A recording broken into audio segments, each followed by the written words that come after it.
सब छिन गया, लुट गया, मेहनत चली गई, बर्बाद हो गई, फिर भी नारायण के सामने खड़े हो गए। असुर लोग ले गए इतना बड़ा कुंभ, खूब पिएंगे। पी पाए? एक पिया भी तो आधा आधा हो गया, राहु और केतु।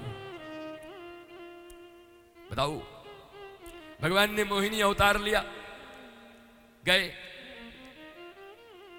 महत उद्देश्य की प्राप्ति करनी होती है तो ध्यान को विचलित नहीं करते, पर असुर तो असुर हैं। पहले बैठ के पी लिए होते, उनके पीने से पहले मोहिनी पहुंच गई कमल का फूल लेकर के। अब तो असुर के हाथ में वो अमृत, पर देखे पहले इसको, ध्यान भटक गया। वासनात्मक रूप था, सब वासना के पुजारी थे। कहा तुम लोग आपस में लड़ क्यों रहे हो? बोला इसका बंटवारा कैसे होगा? असुरों में से एक किसी ने कहा हम आप पर बहुत विश्वास करते हैं, आप ही बांट दीजिए। प्रपोज किया एक ने कि हम ऐसा कहेंगे तो प्रपोज कर देंगे, तो हो सकता है मेरे पास आ जाएगी।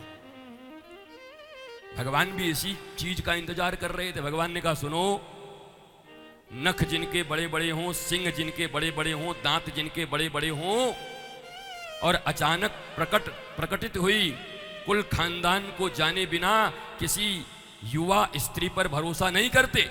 भगवान भी कम तेज नहीं है, विश्वास दिलाने के लिए और उल्टा ही बोल रहे।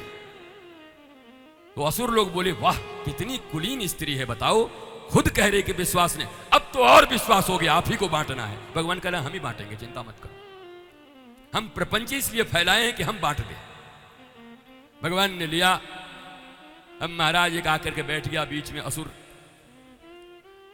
भगवान ने कहा जो पानी पानी है इन लोगों को देवताओं को दे देता हूं, थोड़ा बहुत ये लोग पी लें, गाढ़ा वाला तुम लोगों को दूंगा। हाँ बहुत बढ़िया बहुत बढ़िया, नीचे से गाढ़ा दाल हमको खिलाना, क्या बात है। अरे अमृत में भी गाढ़ा और पानी इनको मिल रहा है, बताओ। इसी को असुर बोलते महाराज, मूर्ख। असुर मूर्ख भी होते, मूर्ख ही असुर होते।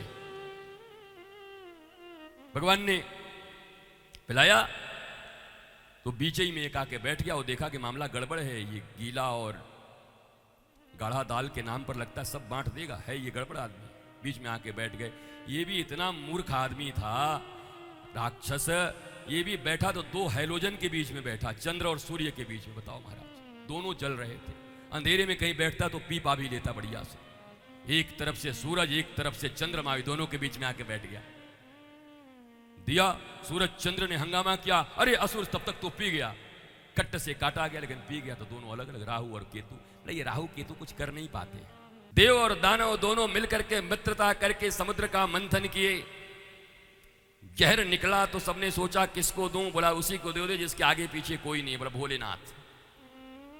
न बोले कोई रोए वाला है, ना कोई, दे दो उन्हीं को महाराज, वही खाते पीते रहते। तो जाके दे दिया उनको।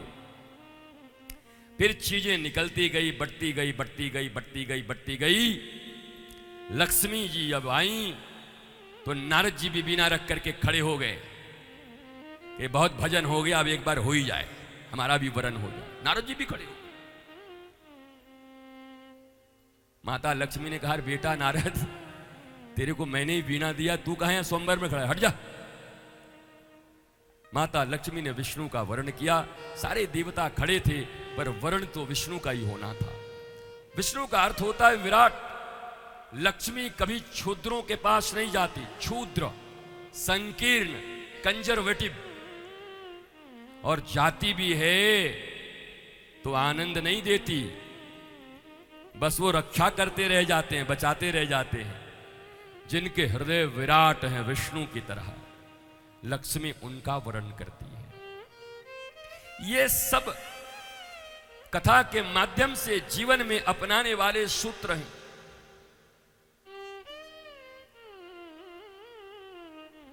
अमृत आया, राक्षस लोग छीन के भाग गए। अमृत मिला, असुर दूर भाग गए भगवान से, और जिनका छीन लिया गया वो नारायण की शरण में आ गए। प्रभु सब गया। प्रभु बोले कि 4 दिन से श्याम नगर में कथा चल रही है। बाबा जी इतनी बार कहे कि जिसके पास जगदीश है सारा जगत उसके पास है। अरे जब तुम मेरे पास आ गए तो समझ लो अमृत भी तुम्हारे ही पास है। मिल जाएगा, चिंता मत करो। वो कहां ले जाएंगे? जीवन में कोई भी घटना हो, नारायण को मत छोड़ो, जगदीश को मत छोड़ो, प्रभु को मत छोड़ो। हम विचलित हो जाते हैं, ठाकुर छोड़ देते, गुरु छोड़ देते, जो ज्ञान प्रदाता है उन्हीं से दूर हट जाते। चाहे जितनी कठिन परिस्थितियां हो, पर नारायण से दूर मत जाओ।